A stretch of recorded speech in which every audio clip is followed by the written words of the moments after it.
Seguimos avanzando aquí en Informativo Sarandí. Vamos, Valeria, ahora a recibir a Camilo López Burián, politólogo, investigador, docente, profe que nos estaba contando algunas anécdotas, por ejemplo. Anécdotas de dar clase en estas épocas. ¿Cómo andas? va, Bienvenido. Terrible. Simplemente para contarles, estaba diciendo que el otro día me pasó en una clase que estaba online y bueno, lamentablemente a veces se superponen no llegar a coordinar los cuidados. Tenía a mi hijo jugando a los gritos mientras yo trataba de dar clase y no era la mejor opción. Dijiste al pasar, lamentablemente tenía que dar mi clase por Zoom. Hay una diferencia allí, claramente, ¿no? Bueno, esto es a ver, creo que el enseñar a distancia implica tener una formación didáctica para trabajar, que no es necesariamente el abrir una clase sincrónica en la que uno habla como si estuviera en una clase pero por Zoom. Creo que ahí está el asunto. Si este curso en este caso es un curso en el que yo abro el Zoom y doy la clase como si estuviera en un salón. Ahí me parece que si fuera un curso virtual tendría otra modalidad, otra forma. Bueno, tenemos mucho por aprender como docentes para mejorar nuestras prácticas. Sí, presenta otros desafíos, ¿no? Sin duda, si lo tenés que planificar para que sea virtual. Totalmente. Obvio. Todo esto fue la irrupción en tiempos de pandemia, algo que rápidamente la universidad respondió en mantener los cursos y además en condiciones muy complejas, porque sí, claro. También implicaba no saber en qué condiciones estaban el colectivo estudiantil, qué situaciones familiares, de espacio, de lugar para estudiar. Bueno, muy complejo. Igualmente me parece que está bueno normalizar eso, ¿no? Y por suerte hablar de cuidados, hablar de que a veces se mezclan en las tareas, ¿no? Y que a veces hay que normalizar un poco, porque por ahí por eso, venía el ir cuento, a la universidad, ¿no? yo salgo, voy, estoy en un ámbito en el que el resto de lo doméstico, o sea, se presupone, claro, porque no todos los espacios, no todos los profesores, las profesoras universitarias, yo tengo un espacio donde tengo un escritorio en una de las facultades en las que trabajo, pero que también comparto con otros colegas. Entonces, por lo tanto, yo no puedo ir sentarme y dar una clase cuando otros también tienen otras tareas. Entonces, son cosas que hay que ir coordinando. Bien. Y el espacio doméstico a veces no siempre ayuda. Tenemos muchos temas acá con Vale para compartir contigo, pero simplemente un minutito más para estas cuestiones respecto a la tecnología impactando en la formación, en la educación, en la academia. ¿Llegás a tener una posición ya clara respecto al uso de dispositivos en clase? ¿En qué sentido? Y en el uso del celular que te distrae, digamos, esa cuestión que también hoy se prohibió el uso de celulares en clases de secundaria, en algunos niveles terciarios. En tu caso, claro, tratás con gente que ya está un poco más grande. Sí, yo doy clase en la universidad, en la época en la que di clase en secundaria no era una realidad así. La verdad no tengo una opinión formada con un criterio, con conocimiento, con haber leído, con haber discutido el asunto. Me parece un atrevimiento de mi parte emitir una opinión. Sí decirles qué hago yo con mi vida, ¿no? Yo durante un tiempo al día directamente no miro, no respondo, no consulto, me desconecto de ciertas cosas para poder tener un tiempo de productividad necesaria. Pero productividad no en el sentido productivista, sino, a ver, yo tengo que estudiar, tengo que leer. Y leer es un momento importante en el día de reflexión, de análisis, de sumergirse en algo. Y cuando tengo que trabajar en la escritura, ni que hablar. Entonces ahí se cierra todo y uno le dedica un tiempo X de la jornada a poner los faroles ahí. Lo mismo a la hora de corregir trabajos de otras personas, ¿no? Contanos la receta porque es tan tentadora la pantallita esa ahí, ¿no? Que la verdad es complicado. Bueno, yo soy un amante del papel. Sí, claro. Hay que mantenerlo hasta ahí, el perfume ¿no? de los libros, ¿no? Tiene como esa Totalmente. cosa. Bueno, Camilo, como decíamos, tenemos varios asuntos. Yo le decía hoy más temprano a Vale, ¿no? ¿Cuáles son, no creo que sean pocas, ¿no? Pero algunas claves que nos permitan entender a la política brasileña que muchas veces nos ha llamado tanto la atención por la curiosidad que representan algunas alianzas, entre otras cuestiones muy peculiares, ¿no? Me imagino que el punto central por el que me convidan esta semana es por el juicio del expresidente Bolsonaro. Pero me parece súper importante esta perspectiva que ustedes colocan, de decir, bueno, hagamos una mirada un poco más amplia que trascienda la coyuntura y que nos ayude a pensar. Primera cosa es, en Uruguay, la mirada sobre Brasil, y en Uruguay, pongo en paréntesis que ahora voy a abrir, tendemos a mirar más Argentina que Brasil, desde Montevideo, que es eso, la primera salvedad, ¿no? Gran parte del Uruguay, o una parte importante del Uruguay, está vinculada y cerca de montones de aspectos sociales, políticos, culturales que tienen que ver con Brasil. Y la otra cosa es que, bueno, que Brasil también nos genera una otredad en algunas cosas, porque tiene trayectorias particulares, que no quieren decir que por eso sean singulares, específicas y alejadas al resto de América Latina, o muy distintas a las nuestras, pero particulares, ¿no? Por ejemplo, cosas, ¿no? Brasil en el siglo XIX no fue una república, fue un imperio. Fue un imperio que fue capital imperial. O sea, en el año 1808 la bahía de Guanabara vio llegar 14.000 personas en barco que venían huyendo de la invasión napoleónica e establecieron un reinado en territorio de Brasil que pasó a ser la capital de un imperio. Un montón de gente que además venía rapada porque venía con piojos, ¿no? Del viaje en barco, de los Braganza, ¿no? Tuvo una constitución que no la hizo en 1824, que no la hizo el proceso de independencia y el pueblo, entre comillas, letrado de la época, ¿no? Sino fue una constitución otorgada por el monarca, por Pedro I. Una monarquía que tenía, en vez de 3 poderes, 4. Y ahora les voy a decir por qué traigo este cuento. El cuarto poder era el poder moderador. Había un poder ejecutivo, un poder legislativo, un poder judicial y un poder moderador, que resolvía los problemas entre los poderes, si había un conflicto. ¿Qué es lo que estamos viendo en Brasil hoy?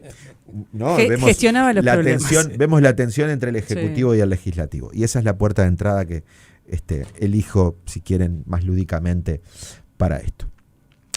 El poder moderador, ese cuarto poder que viene del constitucionalismo europeo continental, del continente europeo, Benjamín Constant y algunos otros discuten eso, se imaginaban un cuarto actor, pero obviamente el emperador de Brasil era el emperador y el moderador también, o sea, acumulaba 2 poderes en sí mismo. Y quería resolver esos conflictos. Esa mirada fue quedando en las constituciones brasileñas, cuando en 1891 Rui Barbosa hace la primera constitución republicana. Brasil es una república a partir de... Miren lo tardío, ¿no? 13 de mayo de 1888 se firma la Ley Áurea, la princesa Isabel libera los esclavos en Brasil. Ustedes imagínense esto, ¿no? O sea, hasta 1888 en Brasil había gente que vendía a otra gente. Es gran diferencia. Si bien sabemos que en Uruguay estas cosas también, más allá de la abolición, tuvieron otros resabios. La República empieza en 1889, 1891 la primera constitución, y ahí Rui Barbosa recoge esta idea del poder moderador, de la capacidad mediadora en un artículo, y hasta la constitución de 1988, la última constitución, donde Brasil volvió a discutir volver a la monarquía. Imagínense qué cosa, ¿no? Había algunos que pensaban que era una opción. Hace 5 minutos, sí, ¿no? Si mal no recuerdo, yo no soy abogado, pero creo que es el artículo 146 de la Constitución brasileña, que dice algo así como que las Fuerzas Armadas son garantes del equilibrio institucional y de establecer la seguridad cuando la seguridad no ocurre. Bueno, eso hace que Brasil tenga unos problemas de control civil y político sobre las Fuerzas Armadas enormes, que es uno de los elementos centrales en este proceso en el que un presidente, ¿no?, tiene un juicio y enfrenta un juicio en el que es declarado culpable por intento de golpe de Estado, ¿no? O sea, no se entiende este Brasil en el largo plazo, autoritario, con un poder concentrado, con un papel de las Fuerzas Armadas muy fuerte en la política, con unas Fuerzas Armadas que han sido élites presentes en la política brasileña. Miren que junto al juicio de Bolsonaro hay una serie de militares de primerísima plana en danza, y una forma de entender el poder y el ejercicio autoritario de la autoridad, valga la redundancia, muy fuerte, que se entiende en perspectiva histórica. Ahora, esas diferencias, ¿no? ¿Qué está pasando en Brasil? En el plano cortito, les decía, puse el foco en cómo se relacionan los poderes, ¿no? En Brasil, desde 1988 en adelante, generalmente las cosas se resolvían en el triángulo entre el presidente, en un binomio entre el presidente y el Congreso, ¿no? Una primera cosa rara para las personas que nos están escuchando es que Brasil tiene en el Congreso, en la Cámara de Diputados, el entorno de 30 partidos. Ese es un primer dato interesante. Obviamente 30 partidos no implica que hay 30 opciones ideológicamente diferentes para elegir, ¿no? Estamos de acuerdo que hay un montón de cosas que no hacen mucho sentido. Eso hace que tengamos un Congreso fragmentado, ¿no? Donde generalmente los presidentes en Brasil desde 1988 gobiernan en un formato que se conoce académicamente como presidencialismo de coalición. El asunto es que ese presidencialismo de coalición, hoy por la fragmentación y la polarización, la distancia entre esos partidos, la poca capacidad de generar acción colectiva, genera que Brasil desde hace un tiempo sea cada vez más difícil de ser gobernado.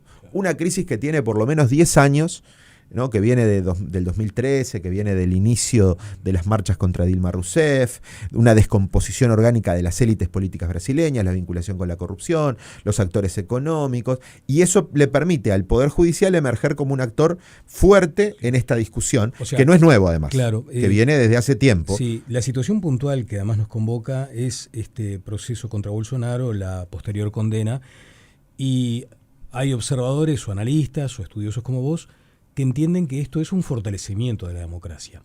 En un país que todo el tiempo vive esas pulsiones y que vive casi que la tentación golpista por parte de esa élite de las Fuerzas Armadas, consideran que este golpe en la mesa reivindica al sistema democrático. ¿Vos lo ves así? A ver, el problema es que estamos viendo un proceso histórico que, como te decía, hay que verlo en el largo plazo. Claro. Cuando uno lo ve en el largo plazo, dice, bueno, Brasil tuvo una transición en la democracia con un montón de cuentas pendientes en relación a justicia transicional. ¿A qué pasaba con los delitos de lesa humanidad que cometió el Estado? Son de lesa humanidad, pues los comete el Estado, ¿no? Son crímenes que el Estado, a partir de acciones terroristas, hizo sobre parte de la población. Sobre eso hay un montón de deudas políticas. Piensen que el control civil sobre las Fuerzas Armadas es una cuestión tardía en Brasil. A finales del siglo XX, Brasil tiene por primera vez Ministerio de Defensa. Antes el presidente hablaba con las fuerzas. Creo que esto es un dato para nada menor. Pero en realidad hay una crisis larga de la política brasileña y de la democracia brasileña en general.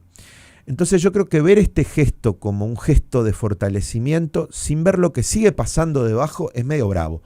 ¿Por qué? Porque si bien el presidente Bolsonaro y otras personas muy importantes, candidato a vicepresidente, ministros, figuras importantes del ejército y de la marina, caen en esta sanción, paralelamente en este momento hay una negociación en el Parlamento por la amnistía. Eso quería plantearte, porque está esta discusión, ¿no? Sí. La amnistía, que también se discute el alcance que podría tener, ¿no? Y ya un Lula pronunciándose. Para entender esto, volvamos a algo que dijimos hace 3 minutos, ¿no? Espero no estar mareándoles con tanta... No, pasa que estas cosas de contexto son clave también para terminar de entender la complejidad. 30 partidos en el Parlamento. Claro.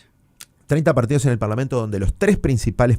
En Brasil, desde la Constitución del 88, desde la salida de la dictadura para acá, el Brasil tenía 3 partidos que eran los más grandes y los que de alguna forma estructuraban la alternancia política, ¿no? Fácil. El Partido de los Trabajadores, el partido de Lula, a la centroizquierda. El Partido de la Socialdemocracia Brasileña, que se fue corriendo hacia la derecha, en la centroderecha. El partido de Fernando Henrique Cardoso, el partido de ese perfil político que además fue gobierno durante mucho tiempo, y un partido eje que les permitió siempre ser aliado de unos y otros, que es el Partido del Movimiento Democrático Brasileño, el PMDB, el viejo partido de Tancredo Neves, ¿no? Que recordarán como su último presidente a Michel Temer, ¿no? Sí. Un partido que está en el centro, que en una comparación muy burda y muy mala, podríamos decir, se parece al peronismo. ¿Por qué? Porque es un partido que tiene gente a la derecha y a la izquierda a la vez. O sea, hay desde furibundos defensores de las políticas distributivistas del PT en ese partido, y está el diputado evangélico conservador radical que condujo el proceso contra Dilma Rousseff en la Cámara de Diputados, Eduardo Cunha. Todo eso está en el MDB, ¿tá? El tema es que el MDB y el PCDB cayeron. Quedaron cada vez como expresiones políticas más pequeñas, ¿no? Entonces se multiplicó no solo el número, sino también el accionar, la capacidad de otros pequeños partidos que fragmentaron más el sistema. Y que además esos partidos fragmentados, a algunos se los llamaba centrão, el centro, porque no tienen como una ideología clara, lo que hacían era repartir bienes políticos, ¿no? La política en Brasil está muy vinculada a los intereses locales, por la forma en la que se eligen a las personas, se eligen personas, no se eligen partidos, uno puede votar distintos candidatos en una urna electrónica, ¿no? Y estos partidos del centrão se han ido corriendo a la derecha. Entonces, ¿eso qué le lleva al escenario del gobierno del PT? El PT gana una elección en un corte casi de Bolsonaro anti-Bolsonaro, sí, ¿no? Donde la coalición de Lula tiene un PT, un Partido de los Trabajadores, con una bancada chica, que es minoritaria en la totalidad de la coalición a la que forma. O sea, el apoyo legislativo de Lula, el PT es minoritario. Es el más grande, pero es el más chico, pero es más chico que todo el resto. Y el problema es que todo el resto le incluye partidos de izquierda, algunos que están a la izquierda del PT, otros que están al lado del PT, más hacia el centro del PT, pero todavía a la izquierda, otros que están al centro, otros que están a la centro-derecha, otros que están a la derecha y otros que fueron aliados de Bolsonaro. ¿Ah? Entonces, gobernar Brasil así es un problema. La amnistía llega, y dejo esto ¿por qué estos comentarios sobre las crisis, las élites, los partidos, las prebendas que traje acá para darle sentido a este argumento? Se juzga a Bolsonaro. Los bolsonaristas quieren una amnistía. Quieren que se perdone, que no haya prisión para Bolsonaro, para estos bolsonaristas, pero también una amnistía para los que tomaron la plaza de los tres poderes, los que atacaron y tomaron la sede del Poder Ejecutivo, del Poder Legislativo, del Poder Judicial el 8 de enero del 23. Eso es lo que se coloca en el Parlamento. El asunto es que, para lograr esos votos, para articular los votos necesarios entre los 513 diputados de la Cámara de Diputados y los 81 senadores de la Cámara de Senadores, para pasar eso, que además es fundamental el papel de agenda de los presidentes de las cámaras, porque las cosas entran al Parlamento si el presidente de la Cámara quiere, el presidente de la Cámara controla la agenda. Entonces, imagínate que la primera negociación es negociar con el que pone los temas a discutir y les da el timing de cuándo entran, cómo salen y con qué se atan. Para votar ese asunto de la amnistía, como hay otro problema, que es el uso político de los fondos públicos, porque toda esta gente tienen una prerrogativa en el Parlamento increíble, que son tiene un nombre técnico, pero para contarles hay como un presupuesto donde los parlamentarios pueden sacar plata de ese presupuesto y usarlo en cosas que ellos consideran relevante, que son unas iniciativas presupuestarias, que lo que hacen es, yo soy electo por Maringá en Paraná, y entonces voy a dar una ambulancia para Maringá. Esa es la mejor versión. Obviamente después hay millones de cosas muy turbias. Entonces, ¿qué dijeron? Vamos a votar la amnistía, pero con el compromiso de que se mantenga una enmienda constitucional, un proyecto de enmienda constitucional, una PEC, que ya votaron, que los hace blindados ante cualquier tipo de investigación por cómo administran esos fondos, por parte del Supremo Tribunal Federal. O sea, la mayoría del Parlamento que usa económicamente, que usa estas cartas políticas, transa que se mantenga esta PEC, diciendo, vamos a discutir la amnistía, pero como necesita votos a derecha e izquierda, dice, no vamos a votar la amnistía total, o sea, no vamos a liberar, vamos a reducir la pena. Entonces, en realidad, nadie está contento con este escenario. Y para que fuera todo esto peor, el principal candidato del bolsonarismo, de ese espacio que es el bolsonarismo, que obviamente que Bolsonaro esté preso le viene bien porque le libera el camino a la presidencia, a la candidatura, que es el gobernador del estado de San Pablo, Tarcisio de Freitas. Dice Tarcisio de Freitas, si yo gano, voy a indultar a Bolsonaro, lo voy a perdonar. Entonces, cuando, Valeria, tú me preguntás, ¿esto es una buena señal para la política, para la democracia brasileña? Yo te digo, Bueno, si uno mira en el contexto general, la democracia brasileña está mostrando un montón de banderas rojas, de cómo se transan el manejo turbio de los fondos en el Parlamento, cómo se llega a puntos medios donde en realidad no se respeta ni lo que decide el judicial, ni se reclama lo otro, y encima de todo eso hay un candidato a presidente que dice yo lo perdonaría. No, Entonces eso impacta contra cómo entendemos la democracia. Y te sumo, porque además está el propio presidente diciendo que la amnistía es un tema del Congreso, pero que si se vota y le llega a su despacho, la veta. Sí. También, ¿no? Decime una cosa, Camilo, has dicho... Perdón, porque les puse capaz que un montón de cosas. No, abriste muchas ventanas que dan House of para Cards, un ciclo. Y cada ventana tiene sus ventanitas. Exactamente, la política brasileña es totalmente. Y tiene además, episodios y personajes que valen la pena. Te voy a poner personajes ahora. Mirá, sí, a ver. Porque... Depende si los conozco. La política, pero personajes más bien como representantes o referentes de algunos sectores, ¿no? Una política tradicional que ha sido degradada por estos discursos extremos, esa es una realidad que se ha constatado en el último tiempo, pero después están los poderes fácticos, y allí incluyo, y por eso quiero tu opinión, para saber el peso específico de esos poderes hoy, decías los militares, los empresarios, los industriales, los religiosos, los evangélicos. ¿Dónde los instalás en el tablero hoy por hoy? Bueno, difíciles y de ingenio, ¿no? La mejor manera de responder una pregunta es seguir haciendo preguntas y abriendo más interrogantes. No seas pillo. ¿No? Pero lo que pasa es que hay cuestiones que hay que matizar mucho. Ahí va. ¿No? Por ejemplo, en este momento, para sumar otro factor más, Brasil recibe la presión de Estados Unidos, ¿no? Donald Trump, que es parte de él, de la familia ideológica de estas... Habla de casa de brujas. Sí, exactamente. ¿No? Y presiona subiendo el 50% de aranceles en algunas materias para Brasil, ¿no? Asfixiante. Exacto. Pero cuando Trump aprieta y ahorca, está asfixiando, entre otras cosas, al agronegocio brasileño. Habrán escuchado por ahí, ¿no?, que el bolsonarismo se sostenía en el apoyo de tres bancadas que representaban 3 Bs, Buey, Biblia y Bala. Digo todo esto porque estoy respondiendo a lo que me preguntaste del lugar de esas élites y su relación con la política. Pero tengo que hacer este rodeo para darle sentido, ¿no? Entonces, esta bancada, que es la bancada del Buey, que apoyó a Bolsonaro, del agronegocio, hoy encuentra barreras arancelarias para vender los productos que produce y encuentra encarecidos los insumos que necesita comprar en Estados Unidos para producir.